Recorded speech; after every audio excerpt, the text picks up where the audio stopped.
DNA dinosaurus yang ditemukan berada dalam perut nyamuk purba. Dan film Jurassic Park ini memicu para ilmuwan untuk mencari tahu dan membawa eksperimen DNA dinosaurus ke dunia nyata. Hasil eksperimen yang mereka dapat kira-kira apa? Apakah dinosaurus bisa dihidupkan lagi di era modern sekarang? Yuk, kita simak penjelasannya. Chapter 1. Rekayasa genetika adalah sebuah proses yang bertujuan untuk memodifikasi karakteristik suatu organisme dengan metode manipulasi genetik. Metode ini melibatkan DNA yang berperan sebagai berkas penyimpanan semua informasi dan data genetika. Di film Jurassic Park, ilmuwan menggunakan DNA dinosaurus yang didapat dari perut nyamuk purba yang terjebak di dalam pohon damar. Struktur DNA tersebut masih utuh karena terlindungi oleh getah damar. Kemudian dilakukan ekstraksi dan serangkaian rekayasa genetika DNA dinosaurus dengan DNA spesies lain. Alhasil diceritakan dinosaurus bisa dihidupkan lagi setelah 66 juta tahun punah. Nah, di dalam dunia nyata pernah dilakukan eksperimen rekayasa genetika yang terbukti berhasil menghidupkan kembali hewan yang pernah punah. Eksperimen tersebut terjadi pada tahun 2003 kepada spesies domba gunung yang disebut Celia. Tapi sayangnya, belum lama terlahir ke dunia, domba Celia gak mampu bertahan hidup karena keadaan jantungnya yang gagal terbentuk secara sempurna. Terus, bagaimana dengan eksperimen DNA dinosaurus dunia nyata? Apa punya potensi berhasil? Chapter 2. Kalau kalian nanya apa eksperimen menghidupkan lagi dinosaurus seperti di Jurassic Park bisa benar-benar terjadi di dunia nyata? Sayangnya jawabannya adalah tidak. Loh, kok jawabannya tidak? Scientific American mengungkap struktur DNA dinosaurus udah terlalu tua untuk ditemukan dalam keadaan utuh. Struktur DNA dinosaurus tentu udah terdegradasi atau alami kerusakan karena faktor-faktor alam. Hal ini dibuktikan oleh para peneliti dari Universitas Manchester dalam sebuah jurnal ilmiah diterbitkan tahun 2013. Tim peneliti mencoba mengekstraksi DNA yang mereka temukan pada serangga purba yang terjerat di pohon damar sekitar 60 hingga 10.600 tahun lalu. Hasilnya berkebalikan dengan apa yang didapat di film Jurassic Park. Getah damar ternyata tidak mampu melindungi struktur DNA purba untuk tetap utuh. Faktor udara, radiasi sinar ultraviolet, dan air bisa mengubah struktur kimia penyusun DNA. Seperti yang dijelaskan oleh Bas Saviro, seorang profesor dari Departemen Ekologi dan Biologi Evolutionary Universitas California. Jadi kemungkinan untuk menemukan DNA dinosaurus dengan struktur yang utuh bisa dibilang kemungkinannya sangat kecil atau bahkan tidak mungkin sama sekali. Chapter 3. Seorang paleontolog molekuler dari North Carolina State University memberikan gambaran singkat kalau rekayasa genetika dinosaurus berhasil diwujudkan.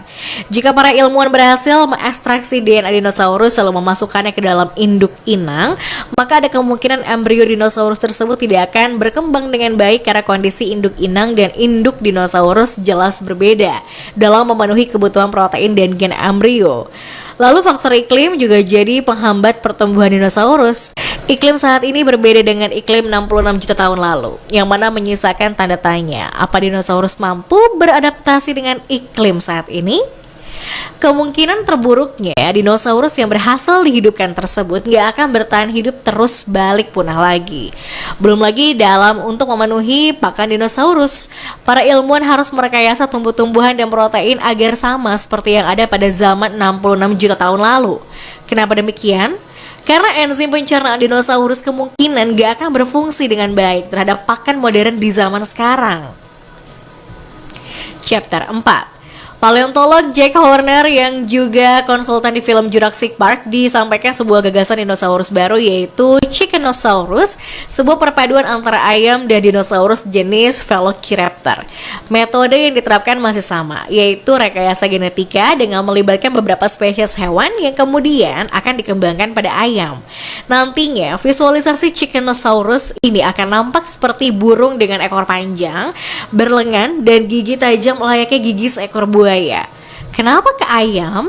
Karena ayam termasuk ke dalam spesies burung yang mana masih memiliki garis keturunan langsung dari dinosaurus yang hidup sekitar 150 juta tahun lalu.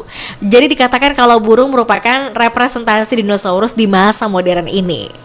Chickenosaurus juga akan dimodifikasi biar bisa bertahan dan beradaptasi di lingkungan dan iklim saat ini. Daripada menghidupkan kembali dinosaurus purba, tentu lebih menarik kalau menggantinya dengan penemuan baru, Chickenosaurus. Obsesi Elon Musk. Perusahaan teknologi yang didirikan Elon Musk memang bersama Neuralink mengklaim bisa menciptakan spesies eksotis baru yang spesies baru dinosaurus kurun waktu 15 tahun dari sekarang. Pendiri Neuralink yang lain, Max Holdux, mengatakan kalau pihaknya mungkin bisa benar-benar membangun dunia Jurassic Park yang asli di dunia nyata. Hodek adalah pengusaha dan ahli teknologi Amerika Serikat yang ikut mendirikan perusahaan teknologi Neuralink dengan Elon Musk. Neuralink saat ini sedang mengerjakan teknologi yang dianggap sebagian orang kontroversial, yaitu memasang chip di otak manusia, lalu menghubungkannya dengan komputer. Hodek tidak merinci bagaimana Jurassic Park versi Neuralink akan dibangun, namun Hodek mengatakan hal ini bisa membantu keanekaragaman hayati. Neuralink telah mendemonstrasikan chip yang ditanamkan ke dalam otak babi dan monyet, tetapi belum membuat pengumuman apapun terkait cloning hewan. Jika Hodek mengacu pada ilmuwan dan peneliti genetika secara keseluruhan, prospeknya menjadi lebih mungkin. Ya, walaupun gak bisa disangkal kalau hal ini akan sulit. Tapi para ilmuwan berhasil mengkloning sejumlah hewan, termasuk serigala, anjing, kucing, monyet, dan yang terkenal domba. Seekor musang berkaki hitam yang termasuk dalam daftar spesies yang terancam punah di Amerika Serikat juga berhasil dikloning. Tapi para ilmuwan sampai sekarang masih belum berhasil menciptakan hewan yang sudah punah sangat lama. Tantangan menciptakan dinosaurus yang autentik secara genetik adalah karena bahan lunak yang mengandung DNA sangat sulit diawetkan. Para ilmuwan memiliki nyamuk dan alat penggigit dari zaman dinosaurus dan mereka terawetkan dalam getah damar. Tapi ketika ember getah damar mengawetkan sesuatu, getah damar malah cenderung mengawetkan skamnya, bukan jaringan lunaknya. Jadi, kita tidak bisa mendapatkan darah yang diawetkan dalam tubuh nyamuk di dalam ember getah damar. Pembiakan dan rekayasa seperti yang disarankan Hodek adalah sebuah kemungkinan meski bergantung ke pemahaman yang jauh lebih besar tentang genom. Tapi di film Jurassic Park, mereka menggunakan DNA dari katak untuk mereplikasi reptil. Tapi para ilmuwan saat ini belum tahu di mana letak lubang dalam genom hewan jika hewan tersebut sudah tidak ada lagi. Genom adalah rangkaian lengkap DNA makhluk hidup. Tanpa genom lengkap, tidak mungkin untuk mengetahui bagian mana dari DNA yang telah ditemukan. Dan oleh karena itu, tidak mungkin untuk mengisi celah untuk membangun keseluruhan hewan.